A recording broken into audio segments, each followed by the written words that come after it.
আমরা যখন man versus wild দেখি তখন মনে হয় যেন এক অমানসিক শক্তির অধিকারী একজন মানুষ পৃথিবীর সবচেয়ে বিপজ্জনক জঙ্গলে, বরফের দেশে, মরুভূমিতে বা পাহাড়ি পথে একা একাই লড়াই করছে। তার বুদ্ধি, সাহস, অভিজ্ঞতা সব মিলিয়ে যেন তিনি এক একটা পরিস্থিতি খেলনার মতো জয় করে নিচ্ছেন। আর সেই মানুষটি হলেন বেয়ার গ্রিলস। আজকে আমরা যে সিরিজটি নিয়ে কথা বলবো, ম্যান ভার্সেস ওয়াইল্ড, তার অজানা যত দিক, পর্দার আড়ালের সত্য, ভয়াবহ অভিজ্ঞতা, বিতর্ক, প্রস্তুতি, প্রযুক্তি, কঠিন বাস্তবতা, সবকিছু নিয়ে বিস্তারিত আলোচনা করব। ম্যান ভার্সেস ওয়াইল্ড সিরিজকে শুধুমাত্র একটি সার্ভাইভাল শো হিসেবে দেখলে ভুল হবে। এর আকর্ষণ হলো এটি আমাদের দেখায় প্রকৃতি কতটা শক্তিশালী এবং বন্য পরিবেশে মানুষের আসল ক্ষমতা কোথায় গিয়ে দাঁড়ায়। বেয়ার গ্রিলসকে দেখলে মনে হয় তিনি যেন মৃত্যুকেও চ্যালেঞ্জ করছেন, কিন্তু এর পেছনে রয়েছে অনেক প্রস্তুতি, অনেক পরিকল্পনা এবং এমন কিছু অজানা কর্মকাণ্ড যা সাধারণ দর্শক জানে না। শো এর শুরুতে আমরা দেখি বেয়ার গ্রিলস হেলিকপ্টার বা বিমান থেকে নেমে নির্জন এলাকায় প্রবেশ করছেন। দর্শকরা ভাবেন সবকিছু হয় একটি মাত্র শটে এবং কোনো পূর্ব প্রস্তুতি ছাড়াই, কিন্তু বাস্তবতা হলো প্রতিটি এপিসোডের জন্য টিম আগে থেকেই জায়গা পরিদর্শন করে, নিরাপত্তা ব্যবস্থা নিশ্চিত করে এবং সম্ভাব্য ঝুঁকি বিশ্লেষণ করে। এমনকি কোথাও যাওয়া, কোথায় খাবার পাওয়া যেতে পারে, কোথায় পানি আছে, কোন জায়গায় প্রাণীর আনাগোনা বেশি, এসব আগেই জানিয়ে দেওয়া হয়। তবে বেয়ার গ্রিলস নিজে এসব জানেন কিনা এ বিষয়ে একসময় প্রচুর বিতর্ক হয়েছিল। অনেকেই বলতেন তিনি সব আগেই জেনে নেন, পরিকল্পিতভাবে এগুন। পরে টিম এক সাক্ষাৎকারে জানায় বেয়ারকে খুব সামান্য ধারণা দেওয়া হয়, কিন্তু পুরো পরিস্থিতি তাকে নিজের মতো করে মোকাবেলা করতে হয়। একটি বড় প্রশ্ন সবসময় উঠে এসেছে, বেয়ার গ্রিলস কি সত্যি পুরো সময়টুকু প্রকৃতির মধ্যে থাকেন, নাকি ক্যামেরা বন্ধ হলে টিম তাকে আরামদায়ক জায়গায় নিয়ে যায়? 2007 সালে এ নিয়ে বড় বিতর্ক তৈরি হয়। তদন্তে দেখা যায় কিছু এপিসোডে তিনি নিকটস্থ লজে বা তাঁবুতে থেকেছেন, যেখানে তার জন্য খাবারও প্রস্তুত ছিল। এটি জানাজানি হওয়ার পর ডিসকভারি চ্যানেল বিষয়টি স্বীকার করে এবং ঘোষণা দেয় যে শোতে নাটকীয়তা বা পুনর্মঞ্চায়িত দৃশ্য থাকতে পারে।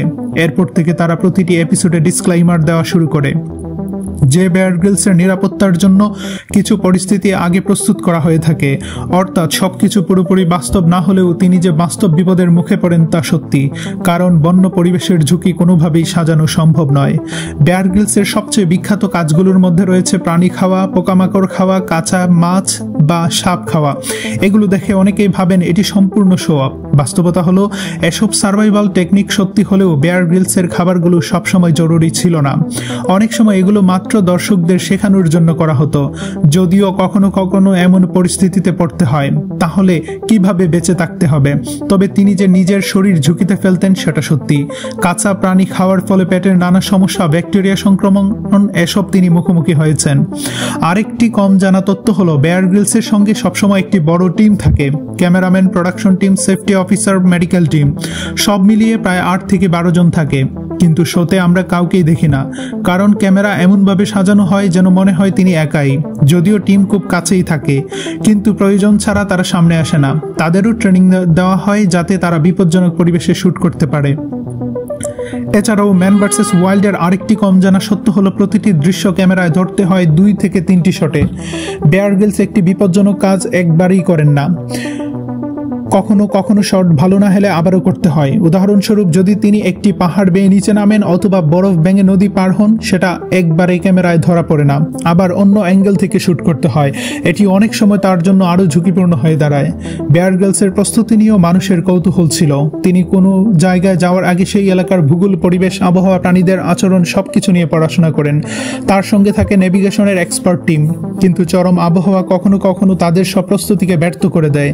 এক এপিসোডে তিনি বরফাচ্ছন্ন নদী পার হতে গিয়ে প্রায় ডুবে যাচ্ছিলেন। আরেক এপিসোডে মরুভূমিতে প্রবল পানি শূন্যতায় তিনি প্রায় বেহুশ হয়ে পড়েছিলেন। এগুলো সত্যিকারের ঘটনা। ম্যান ভার্সেস ওয়াইল্ডে প্রাণীদের সঙ্গে বেয়ার গ্রিলসের মোলাকাত অনেক সময় পরিকল্পিত থাকে, যেমন সাপ, বুনো কচ্ছপ বা পোকামাকড়। এগুলো আগেই টিম সংগ্রহ করে রাখতে পারে যাতে ক্যামেরায় ক্যাপচার করা যায়। কিন্তু বড় প্রাণী যেমন ভালুক, সিংহ, হাতি, এসব সম্পূর্ণ বাস্তব পরিস্থিতিতে ধরা পড়ে এবং তখনই সেফটি টিম সর্বোচ্চ সতর্ক থাকে। এবার যদি বলি শো এর জনপ্রিয়তার কারণ, তা হলো এটি দর্শককে একটি ভিন্ন পৃথিবীতে নিয়ে যায়, যেখানে মানুষের কল্পনার বাইরে কঠিন বাস্তবতা রয়েছে। বন্য জঙ্গল, পাহাড়, ঝড়, তুষারপাত, এসবের মাঝখানে একজন মানুষের বুদ্ধি, শক্তি এবং শারীরিক সক্ষমতা কিভাবে কাজ করতে পারে তা আমরা খুব নিবিড়ভাবে দেখি। বেয়ার গ্রিলস আমাদের শেখান ভয় থাকলেও তাকে জয় করা যায়, সমস্যা থাকলে মাথা ঠান্ডা রেখে সমাধান বের করা যায়। এমনকি বেয়ার গ্রিলসের সঙ্গে বিশ্বের অনেক বিখ্যাত ব্যক্তির স্পেশাল এপিসোড ছিল, যেমন বারাক ওবামা, নারায়ণ মূর্তি, প্রধানমন্ত্রী নরেন্দ্র মোদী, অভিনেতা রজনীকান্ত। এসব এপিসোডে তারা প্রকৃতির মুখোমুখি হন এবং বেয়ার গ্রিলস তাদেরকে ছোট ছোট সার্ভাইভাল টেকনিক শেখান। এগুলো শোকে আরও জনপ্রিয় করে তোলে। সবশেষে বলতে হয়, ম্যান ভার্সেস ওয়াইল্ড পুরোপুরি বাস্তব নয়, আবার পুরোপুরি নাটকীয় নয়। এটা এমন একটি শো যেখানে বাস্তব অভিজ্ঞতা, ঝুঁকি, পরিকল্পনা এবং নাটকীয়তা একসঙ্গে মিশে থাকে। দর্শকদের শেখানোর জন্য কিছু দৃশ্য পুনর্নির্মিত হতে পারে, কিন্তু বেয়ার গ্রিলসের ব্যক্তিগত সাহস, দক্ষতা এবং অভিজ্ঞতা এগুলো কিন্তু সত্যিকার অর্থেই অসাধারণ। তাকে প্রকৃতির বিরুদ্ধে বারবার লড়াই করতে হয়, কিছু দৃশ্য সত্যিই জীবন মৃত্যুর চ্যালেঞ্জ হয়ে দাঁড়ায়। ম্যান ভার্সেস ওয়াইল্ড মূলত আমাদের শেখায় মানুষ বুদ্ধি, সাহস ও অভিজ্ঞতা নিয়ে যে কোনো পরিবেশে টিকে থাকতে পারে, আর প্রকৃতি যেমন ভয়ঙ্কর তেমনি সুন্দর।